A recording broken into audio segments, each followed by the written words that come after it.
Assalamualaikum warahmatullahi wabarakatuh. Kawan, sebelum Anda memulai aktivitas hari, kita ikuti kajian Syarat Hikmah Dialog Fajar.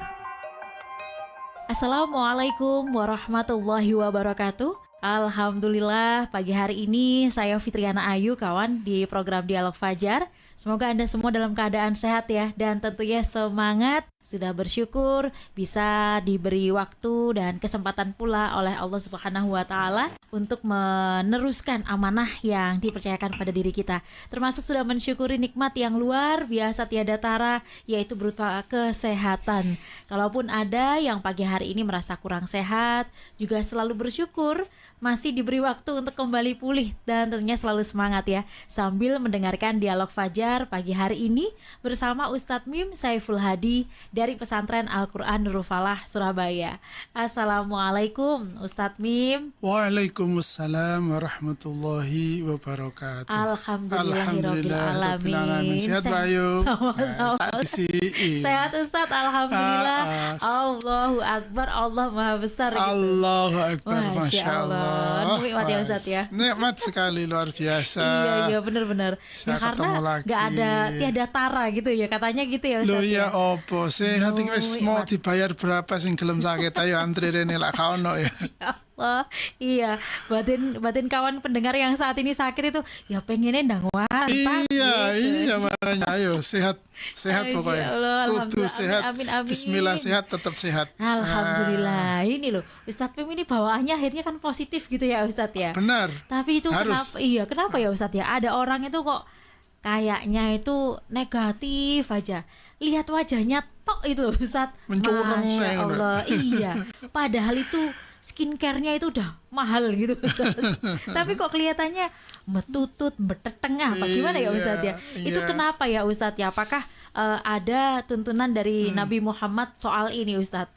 Monggo selengkapnya bersama Ustadz Mim Saiful Hadi.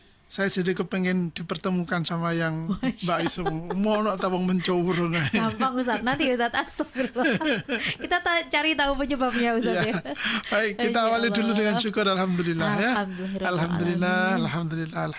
Nikmat Allah telah berikan kepada kita, maka bersyukurlah.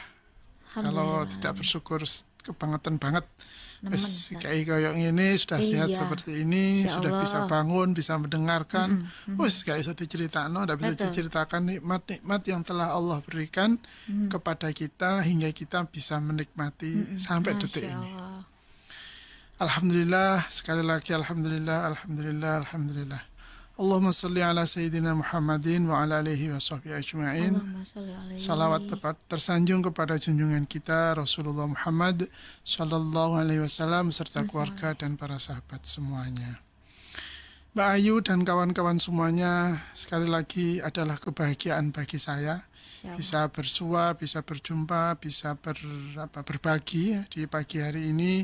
Kita mengawali hari dengan beramal solih, dengan berbuat baik ya. Kita mengkaji ilmu-ilmu Allah, memperbaiki kehidupan kita, mengokohkan iman kita, mempererat persaudaraan kita, dan mengisi langit. Ini kan langit, ini kan Mbak Ayu ya. Gelombang kita, frekuensi kita ini ada di langit ya. Dengan kebaikan-kebaikan.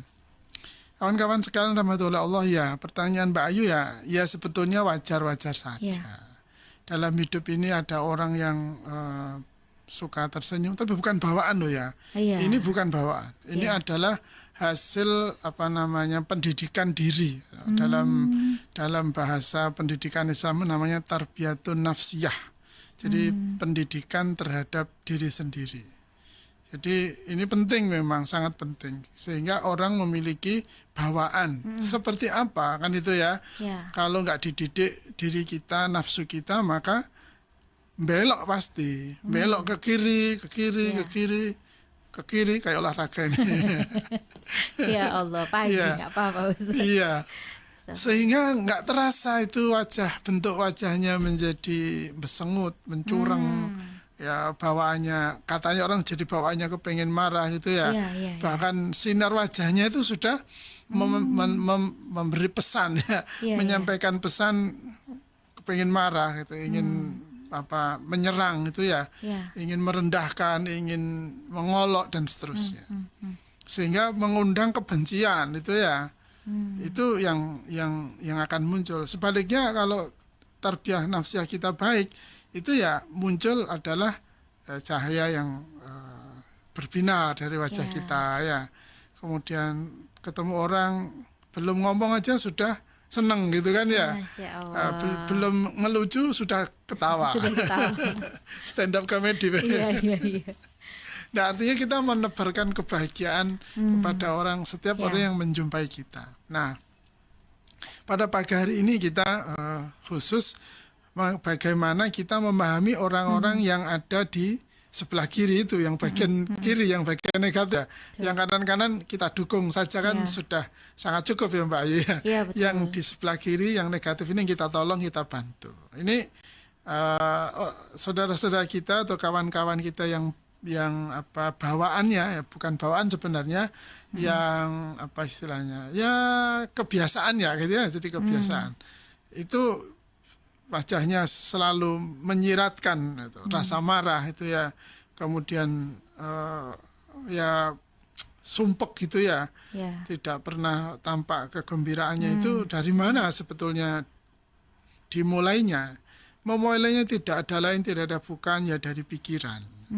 Dari pikiran, dari perasaan kita, yang mana di dalam istilah akhlak batiniyah itu disebut dengan su'udzon, prasangka buruk. Ini sudah jadi bahasa bahasa Indonesia ya, su'udzon ya. Jadi berprasangka buruk. Rasulullah Muhammad SAW bersabda, "Iyyakum wazzanna fa inna zanna akdzabul hadits." Artinya, jauhilah prasangka buruk, karena prasangka buruk adalah ucapan yang paling dusta. Hadis riwayat Imam Bukhari. Kawan-kawan sekalian yang dirahmati oleh Allah, ini levelnya masih zon atau prasangka. Tetapi oleh Rasulullah sudah dikatakan akdzabul hadits. Sudah dikategorikan akdzabul hadits, yaitu sedusta-dusta ucapan. Jadi memang betapa sangat berpengaruh pikiran kita ini Mbak Ayu. Pikiran setiap kita, pikiran apa yang kita tempelkan, pikiran apa yang kita sunting dan kita masukkan ke dalam benak kita, kemudian menjadi kata orang mindset itu ya. Ini yang menimbulkan wajah, bentuk wajah, cahaya wajah, bahkan diksi atau kata yang kita pilih pun akan sangat dipengaruhi oleh zon kita, oleh prasangka kita, oleh pikiran kita, oleh mindset kita. Sehingga apa saja yang keluar dari lesannya, apa saja ini, maksudnya ucapan tentu ya, atau pokoknya semacam keluar dari mulut atau dari lesan kita ini, karena pikirannya sudah buruk, pikirannya sudah jelek, maka dipilihkan kata yang paling indah sekalipun rangkaiannya, tapi nilainya, rasanya ya, rasa bahasanya itu tetap menyakitkan gitu ya, tetap menyinggung, tetap pedas, halus jangan omongan nih. Karena pikirannya pedes, gitu ya Ustaz ya. Kan bisa begitu ya kita ini, kan bisa merasakan itu, tapi omongan nih, tapi nyelak gitu ya. Kan gitu. Itu betul. Dari mana munculnya? Diproduksi oleh pikiran atau prasangka yang buruk. Saking pinternya ya, saking jagonya dia mengolah, tetapi pikirannya kan tidak bisa dibohongi sesungguhnya. Bahwa pikirannya buruk, perasaannya buruk, prasangkanya buruk, ngelihat kita ini sudah kayak apa gitu aja yang harus disingkirkan misalnya gitu ya. Harus dibunuh, pokoknya diburuk-burukin lah. Maka kata-kata yang sekalipun dirangkai dengan penuh keindahan, tetapi rasanya itu tetap akan menyakitkan. Kenapa? Karena Rasulullah sudah menyebut prasangka buruk itu adalah seburuk-buruk ucapan. Maka dari itu kawan-kawan sekalian yang dirahmati oleh Allah, berprasangka buruk itu tidak ada lain cara kita kecuali ya harus dihindari. Ya cocok berpikiran buruk itu aja. Terus bagaimana Ustadz? Ya lihat saja kenyataannya, kita coba membuka diri gitu ya. Ya buka saja, buka pikiran kita, jangan menutup diri, jangan pokoknya enggak usah gitu. Menurutku gak lah, itu masalah itu kemudian. wes mesti lah ngene. Lah kan itu biasanya kan itu ya. Belum apa-apa ini, kita sudah mengambil kesimpulan. Iya, soalnya biasanya gini. Lah biasanya kan dulu, hari ini, besok kan namanya manusia pasti akan berubah. Sedikit apapun atau seringan apapun, perubahan itu yakin akan terjadi pada setiap kita. Karena kalau kita memelihara pikiran buruk, suudzon tadi itu Mbak, ada banyak kerugian yang akan menimpa kita. Yang pertama, akan rusak hubungan antar sesama kita. Ya tadi contohnya, ini ngomong enak-enak, dia ngomongnya malah nyelekit ngelarano hati kan itu. Maka akan cenderung kan orang menjaga jarak hubungan dengan kita gitu. Wes nek iku teko ada rusak kabeh kan itu ya. Berarti pikiran orang yang teko tadi itu buruk ya Ustadz ya? Bisa jadi begitu. Karena demikian pula kita yang didatangi jangan buru-buru berkesimpulan begitu juga kan? Oh iya, jangan ya. Kita bodoh lah ya. Iya. Ini nasihat bagi kita, bagi orang yang pikirannya buruk maksud saya. Sehingga kita yang misalnya terjangkiti pikiran buruk, kita harus tahan diri, sadar diri bahwa kalau aku mengikuti pikiran burukku maka akan merusak hubungan baikku dengan orang-orang di sekitarku. Ya bisa jadi suami, bisa jadi istri, bisa jadi anak kan itu. Kemudian bisa jadi kolega, saudara dan semuanya. Orang-orang dekat kita utamanya. Sehingga pikiran buruk itu rekan kerja biasanya kan Mbak Ayu ya. Rekan kerja itu kan biasanya ngono gitu. Tidak boleh, setiap orang pasti akan ada perubahannya. Itu kalau merasa Ustadz lah, kalau nggak merasa Ustadz? Kalau nggak merasa ya kita beritahu nanti ya nasihatnya nanti. Iya. Ya. Sebut saja ini sekarang saya yang menasihati. Insya Allah, siap. Ya, kawan-kawan yang berpikiran buruk ya. Iya. Atau kawannya kawan. Iya. Kawannya kawan. Yang kedua, kalau kita mengikuti pikiran buruk itu seperti yang saya katakan tadi, belum itu kita sudah mengambil kesimpulan. Padahal kesimpulan itu kan tidak boleh diambil berdasarkan perkiraan atau prasangka atau persepsi, kan tidak boleh. Kesimpulan kan harus diambil atau didapat dari kenyataan, realitas, konfirmasi atau tabayun. Baru kita bisa mengambil kesimpulan. Apa yang didengar, apa yang lihat itu baru kita bisa jadikan kesimpulan. Bisa kita jadikan kesimpulan untuk atau bahan mengambil kesimpulan. Jangan sampai karena namanya prasangka kan selalu tidak pernah real ya. Tidak pernah konkret, tidak pernah nyata. Namanya prasangka masih kira-kira, masih BE loh ya kan itu loh. Iya ke ora. Iya loh BE loh. Ya apa sih kok gitu kok BE kok wis disimpulno. Kan tidak boleh, tapi kan seringkali di antara kita ini kan BE loh dijadikan kesimpulan. Nah ini sungguh akan menyakitkan kita. Kenapa? Karena itulah yang disebut dengan akdzabul hadits, yaitu sedusta atau kedustaan yang paling ucapan yang paling dusta itu ya, itu prasangka itu tadi. Yang kemudian sehingga menimbulkan fitnah kan itu nanti ya. Wong kesimpulan kok wis disampaikan padahal belum tahu kenyataannya kan itu. Belum dikonfirmasi kok sudah disimpulkan. Yang ketiga yang berat bagi orang yang memiliki atau memelihara prasangka buruk itu ya dirinya menjadi stres Mbak. Mudah cemas itu ya. Karena setiap melihat orang nih, kawan, sahabat, saudara, handetolan, itu belum apa-apa sudah buruk pikirannya. Nanti jangan-jangan begini, dia punya uang banyak, aduh uangku akeh, atau di sili koncoku, saya gitu ya. Jadi punya duit banyak itu pikirannya nanti temennya mau pinjam, temennya minta traktir gitu kan. Akhirnya punya uang itu jadi kepikiran juga dia gitu ya. Sebaliknya juga kalau nggak punya uang juga gitu. Waduh kalau aku nggak punya uang nanti aku ditinggal sama temanku, nggak diajak main misalnya gitu ya, nggak dikumpuli dan seterusnya. Pikirannya jadi buruk terus sehingga cemas dia, stres kan akhirnya jadi stres dia. Kalau gitu opo enak kan jadi nggak enak juga kan. Maka dari itu jangan memelihara suudzon. Kemudian selain stres kita juga akan ya persaudaraan kita juga akan putus ya. Betul, akan putus ya karena ya sudah belum apa-apa sudah diprasangkai kan itu. Belum apa-apa sudah diprasangkai sehingga ya mau ngapain sudah dicap buruk atau dipersangka buruk ya susah mau memperbaiki itu susah.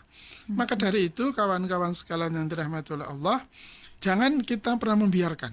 Ini pesan buat saya dan kita semuanya. Jangan pernah membiarkan pikiran buruk itu subur tumbuh di dalam benak kita. Bila ia muncul, maka segera kita baca ta'awud. Segera baca ta'awud sebanyak-banyaknya. A'udzubillahi minasyaitonirrajim. A'udzubillahi minasyaitonirrajim. Cepat diusir itu setan. Karena setan sedang membisikkan, sedang melancarkan bisikan untuk mengarahkan pikiran kita. Dan kalau kita mengikuti pikiran buruk itu, maka niscaya akan terjebak kita di dalam bisikan setan. Maka dari itu, langkah paling darurat atau langkah paling pertama harus kita kerjakan adalah kita membaca ta'awud berulang-ulang sampai pikiran buruk itu tidak lagi hinggap di dalam benak kita. Semoga bermanfaat yang pendek ini. Insya Allah Ustadz, Masya Allah, langsung banyak ta'awud saya Ustadz. Kadang itu kan acting gitu utama ya Ustadz ya. Astagfirullahaladzim. Semoga bermanfaat ya apa yang disampaikan oleh Ustadz Mim pagi hari ini, menjadikan kita selalu Ustadz ya, charming, enak dilihat gitu ya Ustadz ya. Tidak, auranya nggak negatif terus. Masya Allah. Charming, friendly. Ada di semua jamaah dialog fajar. Humble itu, humble. Amin ya rabbal alamin. Semoga menjadi pribadi-pribadi yang menyenangkan. Terima kasih Ustadz Mim. Kita tutup dengan doa kafaratul majlis. Subhanakallahumma wa bihamdika nasyhadu an la ilaha illa anta nastaghfiruka wa natubu ilaik. Demikian dialog Fajar pagi hari ini. Saya Fitriana Ayu dan juga Ustadz Mim Saiful Hadi pamit. Wassalamualaikum warahmatullahi wabarakatuh. Waalaikumsalam warahmatullahi wabarakatuh. Program Dialog Fajar yang baru Anda simak kerjasama Suara Surabaya dan Pesantren Al-Quran Nurul Falah Surabaya, lembaga dakwah yang amanah, profesional, dan berbasis Al-Quran. Pesantren Al-Quran Nurul Falah mencetak guru dan hafidz Al-Quran metode tilawati. Informasi dan berikan donasi terbaik hubungi 0822 2759 9920 atau www.nurulfalah.or.id.